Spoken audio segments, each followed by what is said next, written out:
Senhor, meu Deus e Pai, nós te amamos, Jesus. Nós te bendizemos, glorificamos o teu santo nome. Faça-nos nascer de novo, Senhor. Faça-nos experimentar do novo nascimento em Cristo.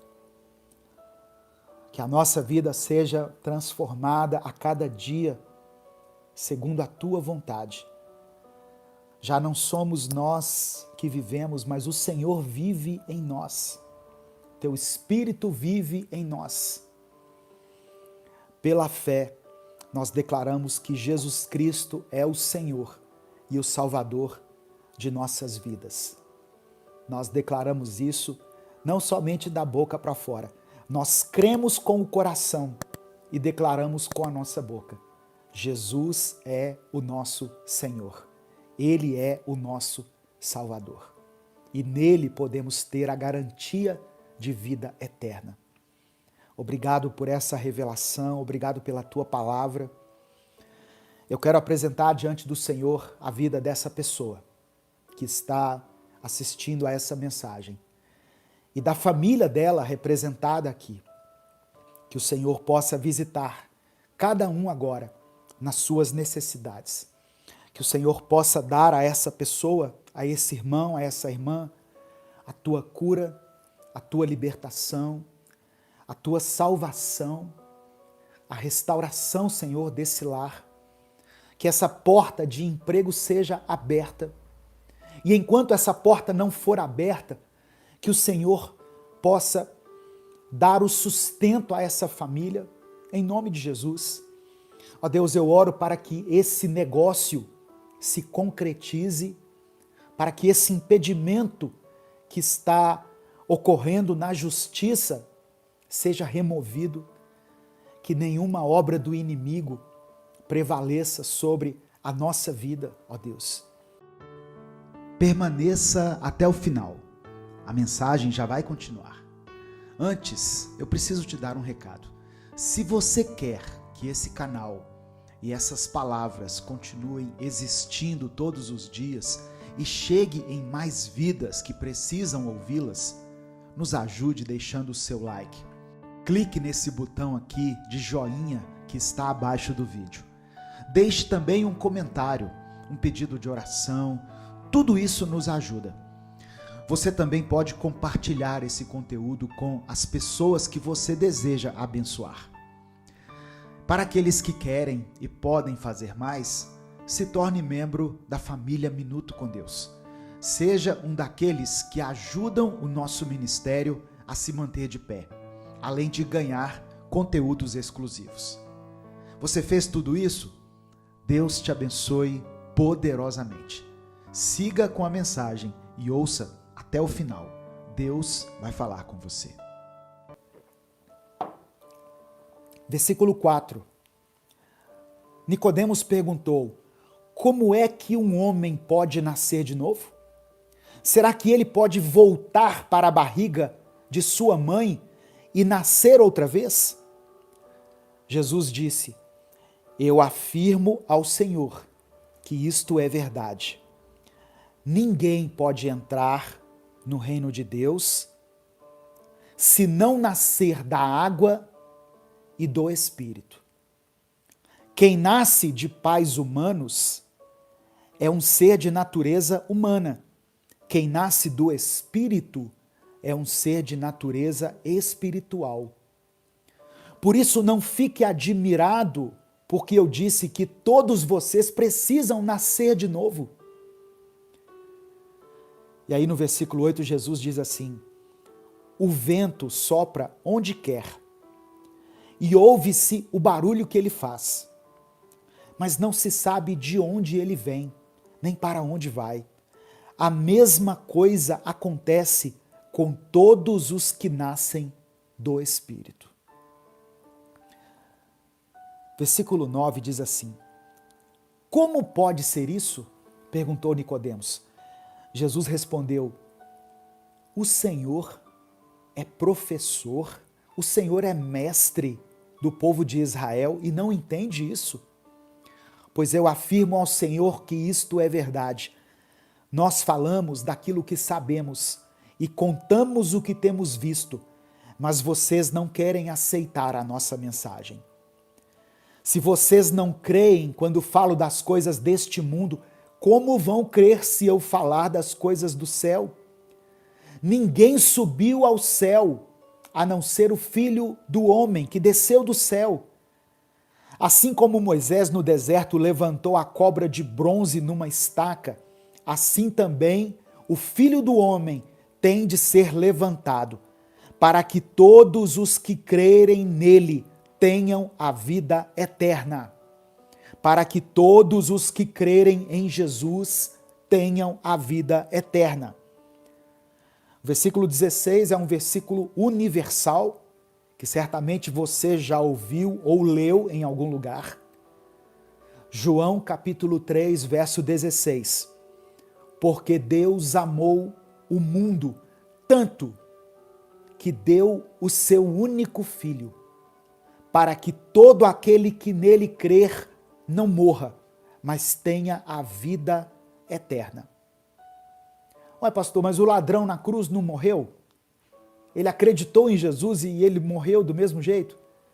Todos nós vamos experimentar a morte física, que significa a separação do nosso corpo com o nosso espírito, com a nossa alma. Chame como você quiser.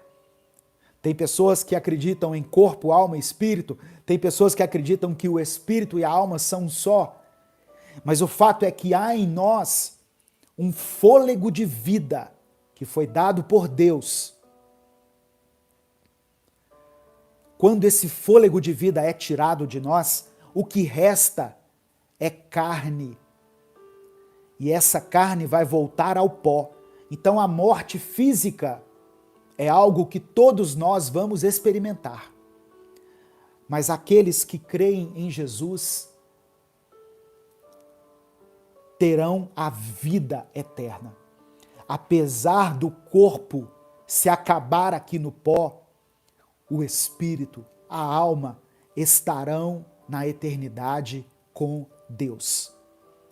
Por isso que a gente insiste tanto que as pessoas compreendam e recebam a Jesus como o seu Senhor e como o seu Salvador.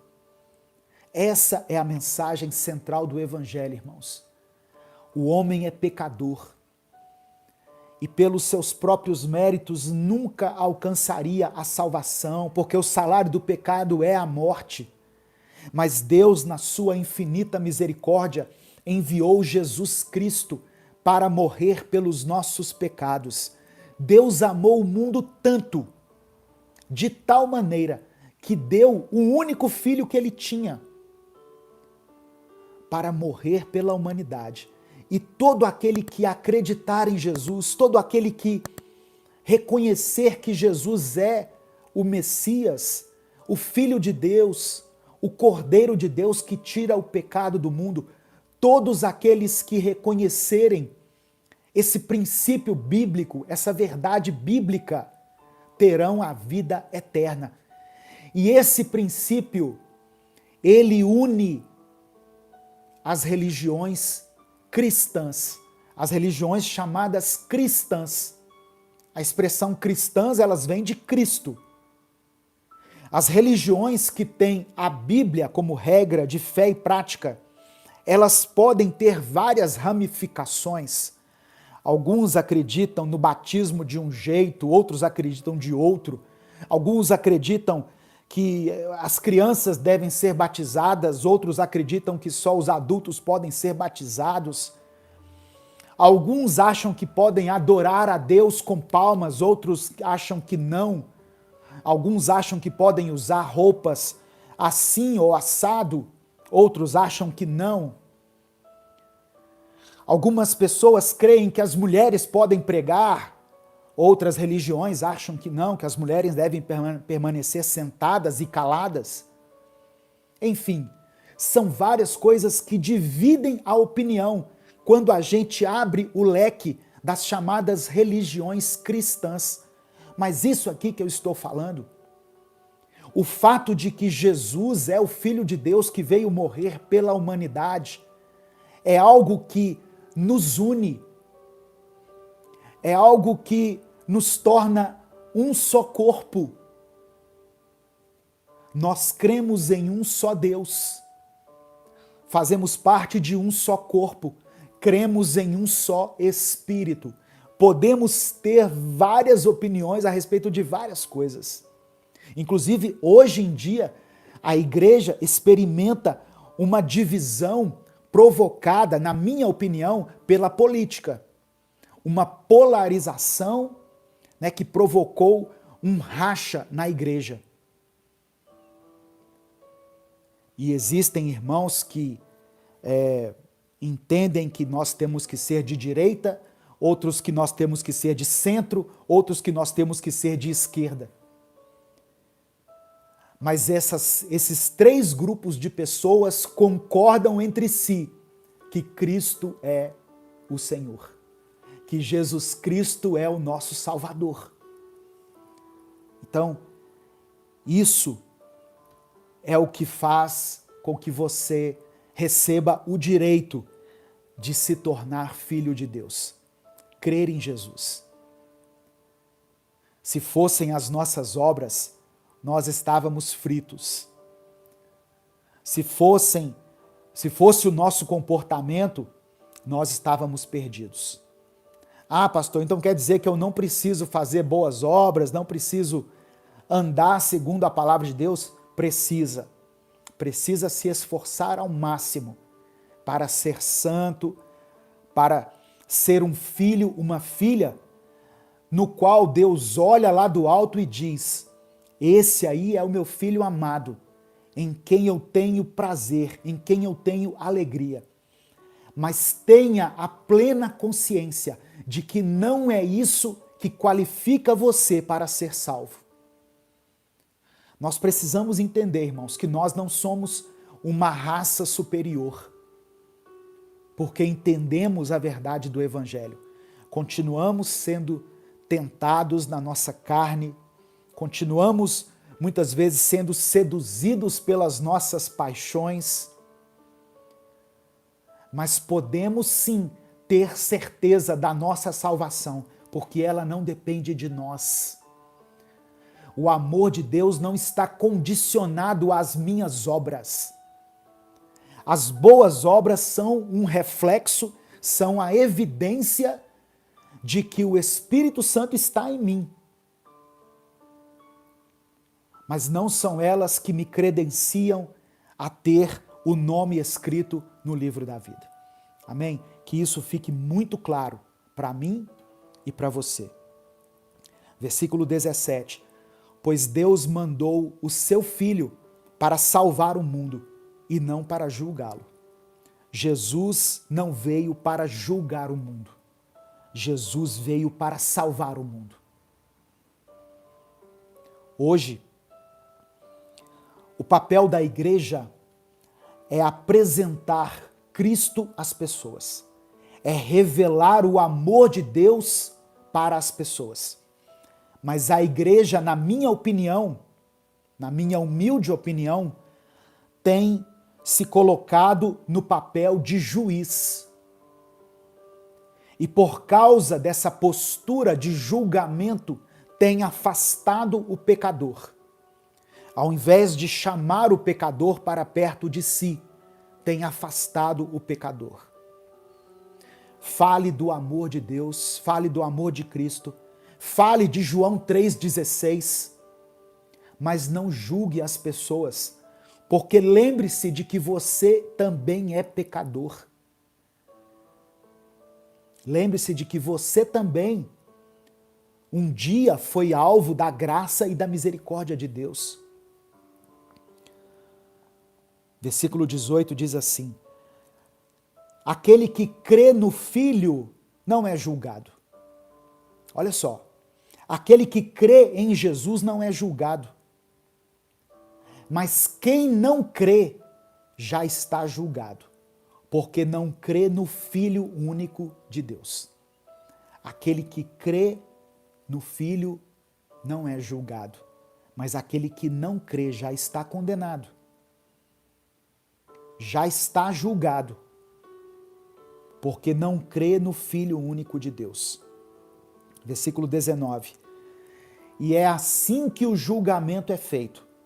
Deus mandou a luz ao mundo, mas as pessoas preferiram a escuridão, porque fazem o que é mal.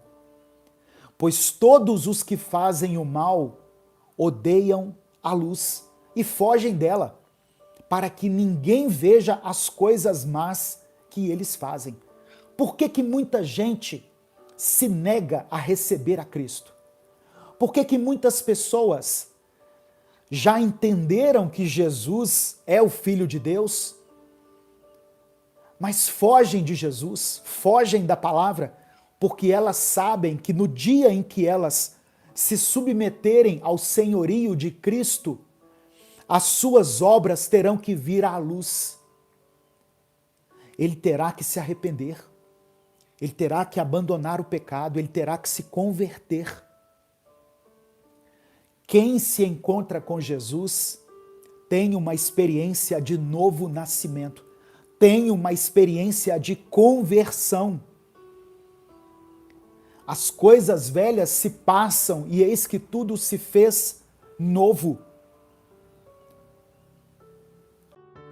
Se você gosta da rede de canais do Minuto com Deus, quer nos ajudar, mas não sabe como, eu quero te convidar para se tornar membro do nosso canal. Ao fazer isso, você contribui para que o canal continue existindo. E com isso você também terá acesso a conteúdos exclusivos. Tudo isso por menos de R$8 por mês. Você pode fazer a diferença com muito pouco. Deus te abençoe.